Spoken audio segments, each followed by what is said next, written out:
வங்கக்கடலில் ஒடிஷாவை ஒட்டி புதிய காற்றழுத்த தாழ்வு பகுதி உருவானது. வளிமண்டல மேற்கு சுழற்சி நிலவுவதால் பருவமழை தீவிரமடையும்.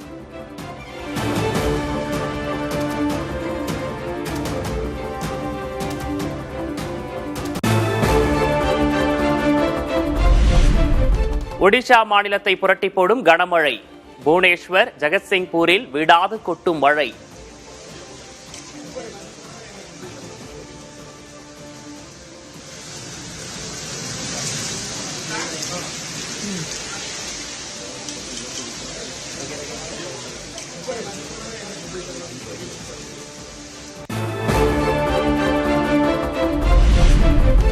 ஒடிஷா மாநிலம் மல்கங்கிரி மாவட்டத்தில் 3 நாட்களாக தொடரும் கனமழை. சீதாப்பள்ளி மலைப்பாதையில் நிலச்சரிவு, போக்குவரத்து பாதிப்பு.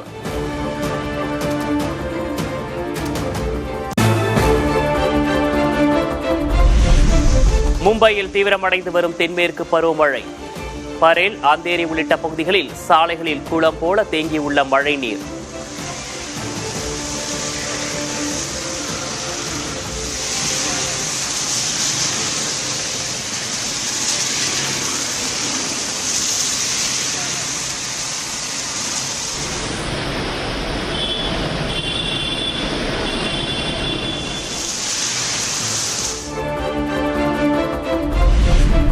மும்பை மேற்கு சாண்டா கிராஸ் பகுதியில் மரம் விழுந்து 8 பேர் காயம்.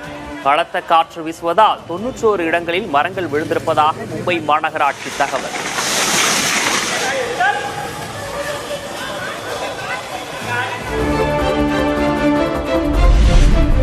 மகாராஷ்டிரா மாநிலத்தின் பல்வேறு பகுதிகளில் கொட்டி தீர்க்கும் கனமழை. மும்பையில் திறந்திருந்த பாதாள சாக்கடையில் தவறி விழுந்து முதியவர் உயிரிழந்த பரிதாபம்.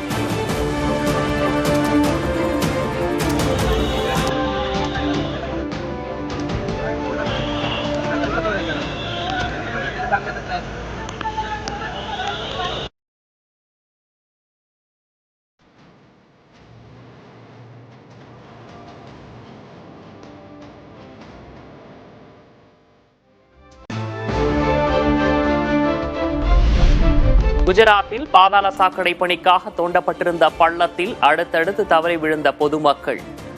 மழை தொடரும் நிலையில் தண்ணீர் தேங்கியிருந்ததால் நேரிட்ட சோகம்.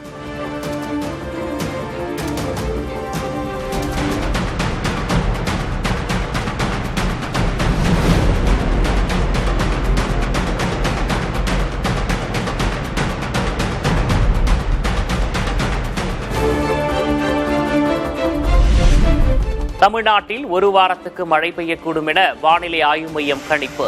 கோவை, நீலகிரி, தேனி மாவட்டங்களில் இன்று கனமழை பெய்யக்கூடும் என அறிவிப்பு.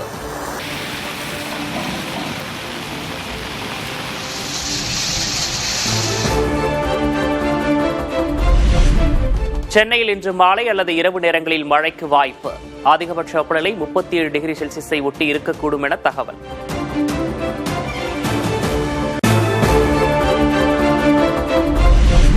காவிரியில் ஜூன் மாதத்துக்கான பங்கீட்டில் 6.27 TMC தண்ணீரை வழங்காத கர்நாடக அரசு. குறுவை சாகுபடியை தொடங்க முடியாமல் காவிரிப்படுகை மாவட்ட விவசாயிகள் வேதனை.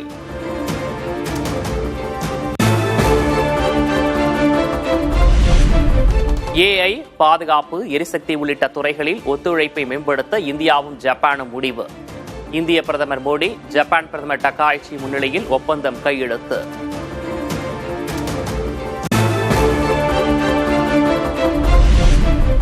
பத்திரிகையாளர் சந்திப்பின் போது ஜப்பான் பிரதமர் டக்காய்ச்சியை தனது தங்கை என கூறிய பிரதமர் மோடி, சகோதர உறவை மேலும் வளர்ப்போம் என முகம் நிறைய சிரிப்புடன் பதிலளித்த ஜப்பான் பிரதமர்.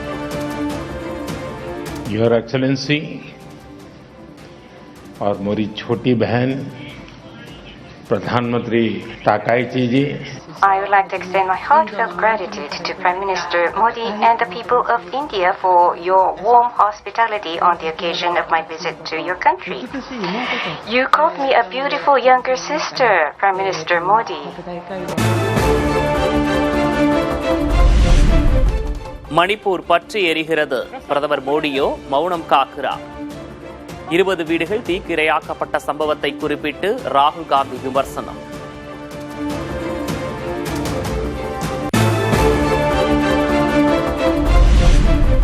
பீகார், குஜராத், மத்திய பிரதேசத்தில் தலா ஒரு தொகுதியில் இடைத்தேர்தல் தேதி அறிவிப்பு. தமிழகத்தில் காலியாக உள்ள 7 தொகுதிகளுக்கு இடைத்தேர்தல் அறிவிக்கப்படவில்லை.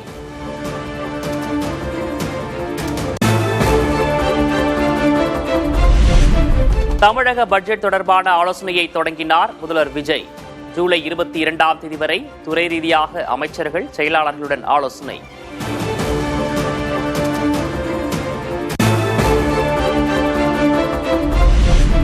பொங்கல் திருநாளுக்கு விலையில்லா வேட்டி சேலை வழங்கும் திட்டம் தவிக ஆட்சியிலும் தொடர்கிறது.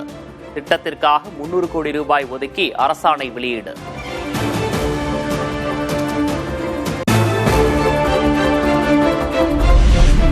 திமுக தலைவர் ஸ்டாலின் தலைமையில் கட்சி மறுசீரமைப்பு குழு ஆலோசனை கூட்டம். கட்சியின் பல்வேறு அணிகளை மறுகட்டமைப்பு செய்வது குறித்து ஆலோசனை.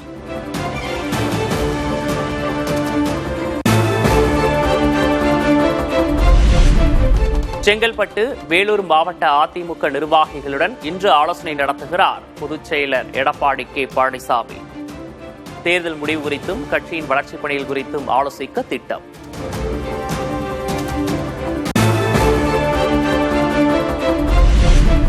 எங்கள் மக்களை கொன்று குவித்தார்கள் என கரூர் சம்பவம் குறித்து அமைச்சர் ஆதவ் அர்ஜுனா குற்றச்சாட்டு. கரூர் கணக்கை தீர்க்காமல் விடமாட்டோம் என சூளுரை. எனக்கு கரூர் ரொம்ப முக்கியமான ஊர். ஒரு கணக்கு வழக்கு இருக்கு. அந்த கணக்கு வழக்க முடிக்காம விட மாட்டோம். எங்களுடைய மக்களை காவல்துறை மூலமா கொன்று குவிச்சீங்களா, அதற்கான பதில் ஒரு நேரத்தில் நடக்கும்.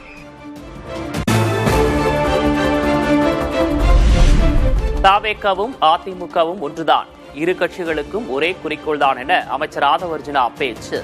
திமுகவுக்கு ஊழல் அரசியல்தான் தெரியும், கொள்கை அரசியல் தெரியாது எனவும் விமர்சனம். திராவிட முன்னேற்ற கழகம் கொள்கைக்கான அரசியல் வெளியே போயிட்டாங்க. அவங்களுக்கு கொள்கை அரசியல் என்னன்னு தெரியாது, ஊழல் அரசியல் மட்டும்தான் தெரியும். திமுக கொள்கை அரசியல் வெளியே போயிட்டாங்க. தமிழக சட்டமன்ற இடைத்தேர்தலில் மதிமுக போட்டியில்லை என வைகோ அறிவிப்பு. உயிரை கொடுக்கும் தொண்டர்கள் மதிமுகவை காப்பாற்றுவார்கள் எனவும் பேச்சு.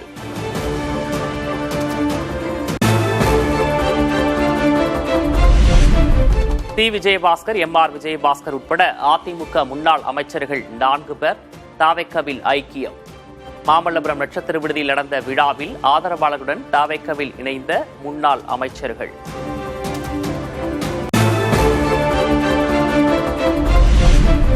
தேர்தலுக்கு முன்பே தவிகவுடன் கூட்டணி வைக்க எடப்பாடி பழனிசாமியிடம் வலியுறுத்தியதாக சி. விஜயபாஸ்கர் பேச்சு.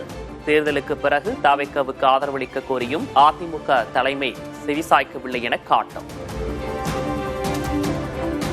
தேர்தலுக்கு முன்னதாகவே எங்கள் தலைமையிடம் கடுமையாக வலியுறுத்தினோம். தமிழக வெற்றிக் கழகத்தோடு நாம் கூட்டணி வைக்க வேண்டும் என்று நாங்கள் வலியுறுத்தினோம். தலைமை செவிமடுக்கவில்லை. தேர்தலுக்கு பின்னரும் மக்கள் ஏகோபித்த ஆதரவை தமிழக வெற்றிக் கழகத்திற்கு வழங்கியிருக்கிறார்கள். அதனால் நாம் தமிழக வெற்றிக் கழகத்துடைய அரசிற்கு ஆதரவளிக்க வேண்டும் என்று வலியுறுத்தினோம். அதையும் செவிமடுக்கவில்லை.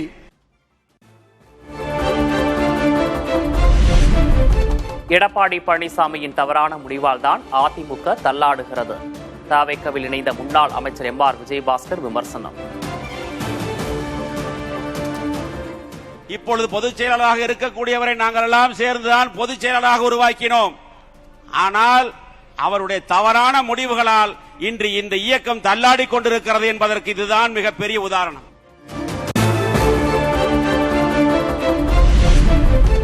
எடப்பாடி பழனிசாமிக்கு ஆதரவாக நின்றவர்களுக்கு மீண்டும் உரிய பதவி வழங்காத காரணத்தால் தான் பிற கட்சிக்கு செல்கின்றனர். அதிமுகவில் அடிப்படை உறுப்பினராக மட்டுமே தாம் தொடர்வதாகவும் SP வேலுமணி பதில். எம்ஜிஆர் அம்மா காலத்திலிருந்து உழைத்தவர்கள், பொதுச்செயலர் எடப்பாடியார் அவர்களுக்காக பொதுச்செயலாளருக்கு முதலமைச்சராக உழைத்தவர்கள், அவர்களுக்கெல்லாம் இந்த பதவி வழங்கப்படவில்லை. அதனால தான் நாங்கள்லாம் நான் உட்பட நத்தம் விஸ்வநாதன் உட்பட தங்கமணி உட்பட எல்லாருமே அன்பழகன் எல்லாருமே கொடுத்த பதவியில் அந்த பதவி வேண்டாம், நாங்கள் உறுப்பினரா இந்த கட்சி எங்களை உருவாக்கின கட்சி உறுப்பினராக தொடர்ந்து இருக்கேன்.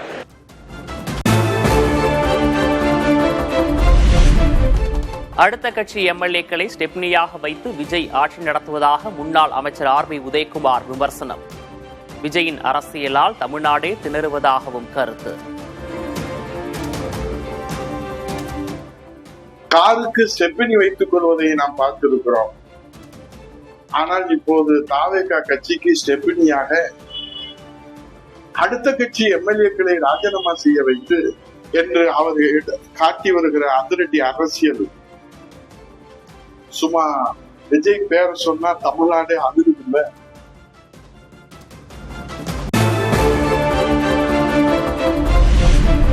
பாஜக பயன்படுத்தி வந்ததை போன்ற வாஷிங் மெஷின் தமிழ்நாட்டுக்கும் வந்துவிட்டது. அதிமுக முன்னாள் அமைச்சர் சி விஜயபாஸ்கர் தவேகாவில் இணைந்தது தொடர்பாக திமுக எம்பி கனிமொழி விமர்சனம்.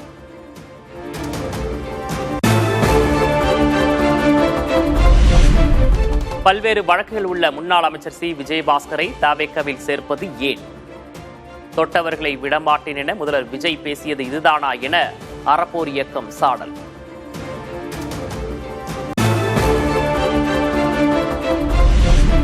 குதிரை பேரத்தின் நம்பர் 1 குற்றவாளி விஜய்தான் என திமுகவின் பரந்தாமன் குற்றச்சாட்டு. பாஜக பக்கம் செல்லவே விஜய் நாடகம் என திமுக பேரம் பேசியதாக எழுந்த குற்றச்சாட்டுக்கு பரந்தாமன் பதில்.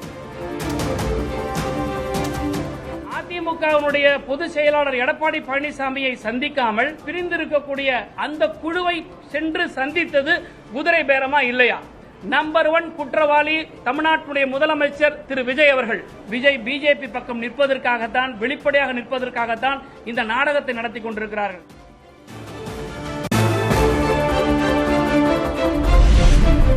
அதிமுக எம்எல்ஏக்கள் ராஜினாமா செய்த தொகுதிகளுக்கு இடைத்தேர்தல் நடத்தக்கூடாது என அதிமுக சார்பில் மனு. முதல்வர் விஜய் நேரடியாக குதிரை பேரத்தில் ஈடுபட்டதாகவும் தேர்தல் ஆணையம் விசாரணை நடத்த வேண்டும் எனவும் அதிமுக எம்பி இன்பதுரை கோரிக்கை.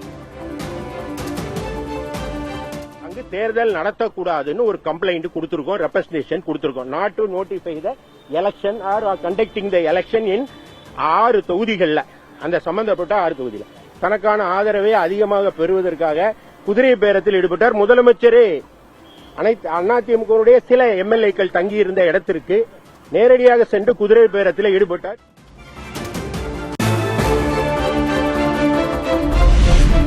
குதிரை பேரத்தில் விஜயே முதல் குற்றவாளி. தவேகாவின் குதிரை பேர அரசியல் தொடர்பாக நீதிமன்றம் செல்வேன் என டிடிவி தினகரன் பேச்சு. அமமுக எம்எல்ஏ மூலம் தொடங்கிய தவேகாவின் குதிரை பேரம் இன்று வரை தொடர்வதாகவும் விமர்சனம்.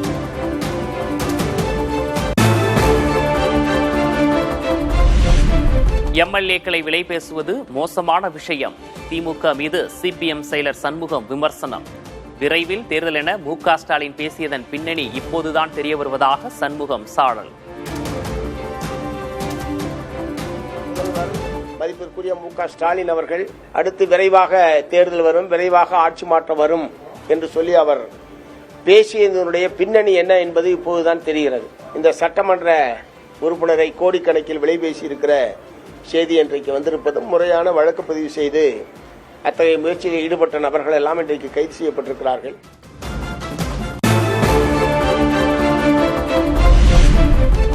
மதுரை வைகை ஆற்றை சுத்தப்படுத்த நடவடிக்கை எடுக்காவிட்டால் ஆளுநர் மாளிகை களமிறங்கும். கல்லூரி விழாவில் ஆளுநர் அர்லேக்கர் உறுதி.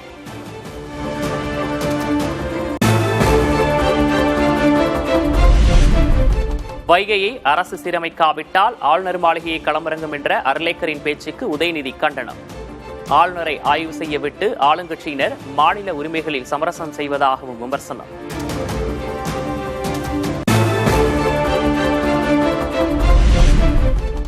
சென்னை கூவம் ஆற்றை சுத்தப்படுத்த ஆளுநர் மாளிகை களமிறங்க வேண்டிய தேவை ஏற்படவில்லையா? வைகையை தூய்மைப்படுத்த ஆளுநர் மாளிகை களமிறங்கும் என்ற ஆளுநரின் பேச்சுக்கு சு வெங்கடேசன் எம்பி பதிலடி.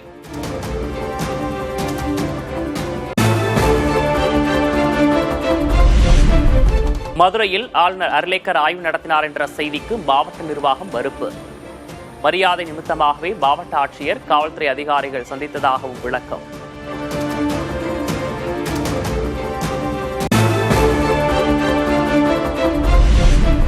திருவள்ளூரில் அமோனியா வாயு கசிவால் மேலும் ஒருவர் உயிரிழப்பு. உயிரிழந்தோர் எண்ணிக்கை 18 அதிகரிப்பு.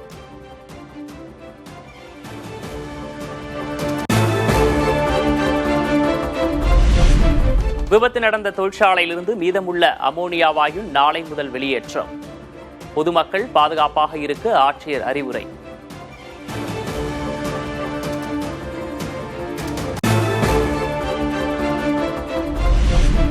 கல்வெட்டு அறிஞர் ராஜகோபால் மாரடைப்பால் சென்னையில் நேற்று காலமானார். தொல்லியல் சார்ந்து 20க்கும் அதிகமான நூல்கள், 40க்கும் அதிகமான ஆய்வுக் கட்டுரைகளை எழுதியவர் ராஜகோபால்.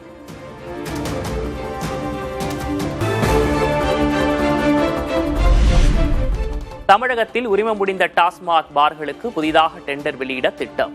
வரும் 6ஆம் தேதி டாஸ்மாக் நிர்வாகம் முக்கிய ஆலோசனை.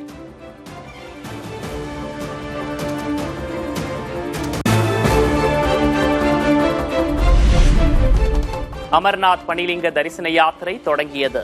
ஆயிரக்கணக்கான பக்தர்களை ஜம்மு காஷ்மீர் முகாமிலிருந்து பாதுகாப்பாக அழைத்துச் செல்லும் ராணுவ வீரர்கள்.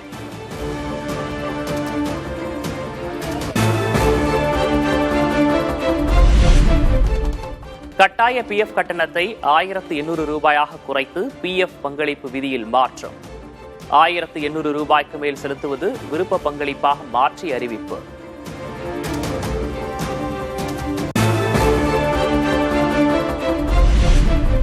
வாட்ஸ்அப்பை தொடர்ந்து டெலிகிராம், சிக்னல் செயலிகளுக்கு நோட்டீஸ். யூசர் நேம் அம்சம் தொடர்பாக கவலை தெரிவித்து விளக்கம் கேட்டது மத்திய அரசு.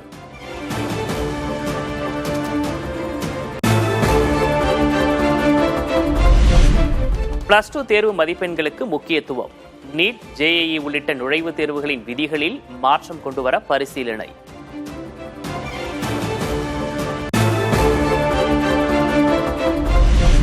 யுக்ரைன் தலைநகர் கீவ் மீது ரஷ்யா நடத்திய தாக்குதலில் உயிரிழந்தவர்களின் எண்ணிக்கை 22ஆக உயர்வு.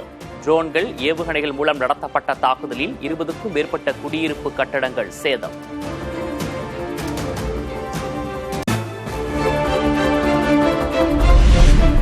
யுக்ரைன் தாக்குதலால் எண்ணெய் வளம் மிக்க ரஷ்யாவுக்கு பெட்ரோல் தட்டுப்பாடு. எரிபொருள் பற்றாக்குறையை சமாளிக்க இந்தியாவிடமிருந்து பெட்ரோல் இறக்குமதி.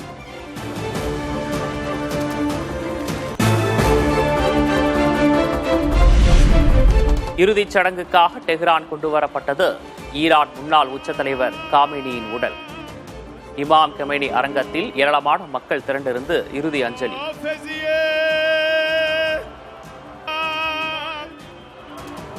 که دیگه نیستی بینمون ازمون تو رو گرفتن ازمون. மருத்துவ காரணங்களுக்காக விடுப்பு எடுப்போருக்கு கடுமையான விதிகளை விதித்தது ஜெர்மனி அரசு. ஒரு நாள் உடல்நலக்குறைவுக்கும் மருத்துவ சான்றிதழ் கட்டாயம் என அறிவிப்பு.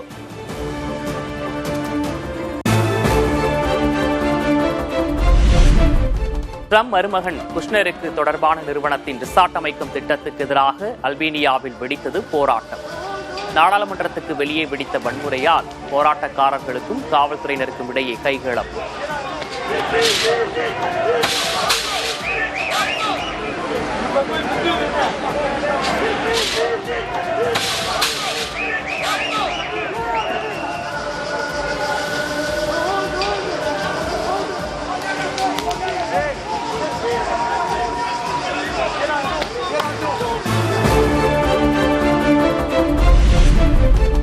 அடுத்த ஆண்டு முதல் புக்மன் சர்வதேச புக்கர் பரிசு என்ற புதிய பெயரில் சர்வதேச புக்கர் பரிசு வழங்கப்படும் என அறிவிப்பு. எழுத்தாளர்களுக்கும் மொழிபெயர்ப்பாளர்களுக்கும் வழங்கப்படும் பரிசுத் தொகையும் 2 மடங்காக அதிகரிப்பு.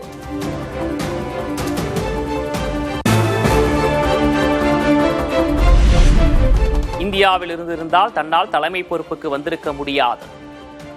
பெப்சி நிறுவனத்தின் முன்னாள் CEO இந்திரா நூயி பேச்சுக்கு வலுக்கும் எதிர்ப்பு.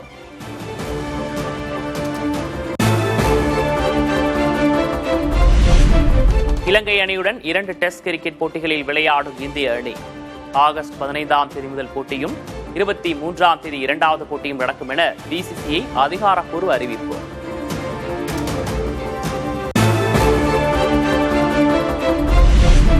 உலகக்கோப்பை கால்பந்து போட்டியில் ஸ்பெயின் அணி அசத்தல் வெற்றி. ஆஸ்திரியாவுக்கு எதிரான போட்டியில் 3-0 என்ற கோல் கணக்கில் அபாரம்.